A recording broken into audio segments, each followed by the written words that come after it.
There was a teenage girl, she was I think about 12, 13 years old, in a religious home, and she started dressing differently than the family.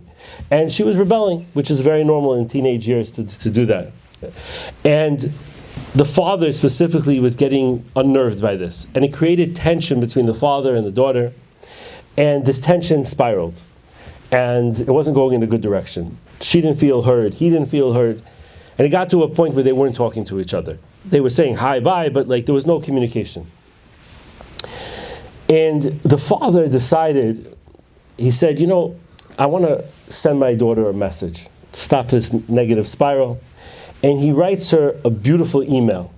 And in this email, he writes to her how much he loves her, how much he's always going to love her, and how this is just a temporary phase. And he writes this beautiful message, and he sends it to her. And lo and behold, literally within 24, 48 hours, he sees a difference. And she starts being more open. And it makes him more open. And the relationship starts cycling in a different direction. And within 2 weeks, they're talking to each other more than they did before the fight.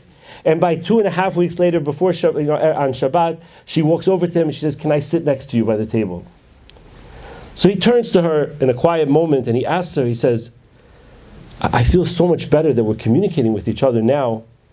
What was it in my email that really got you? What did I say? What did I say that really got you?" And she turns to her father and she says, "What email? Dad, I don't look at email. Email, that's for the old people. I don't look at emails." And the father realizes that she didn't change, he changed. He became open to her seeing him differently. And he was looking at her with a different eyes. The true story. He was looking at her with a different eyes, which made her look at him with a different eyes. And this is, to me, probably in a nutshell, the secret to relationships. If we can get out of our head, if we can get out of our assumptions, and get out of, if you really wanted to respect me, you wouldn't do this, you would do this, you would do that.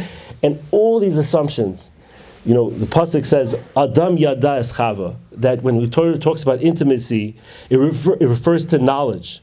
And if you take the word intimacy, you break it up, it says, into me see. A person wants to be seen. And the greatest way we're seen is when somebody wants to know us, when somebody's curious about us, when they're interested in us. But when we make those assumptions, we go into a negative spiral. And what is the prerequisite for all knowledge? I think Aristotle said this, but it's very, very true from a Torah perspective as well. What's the prerequisite for all knowledge? Is humility, recognizing that you don't know. If I think I know what every facial expression means, and I think I know what you're thinking, and I think I know all those things, I don't even create an opportunity of connection.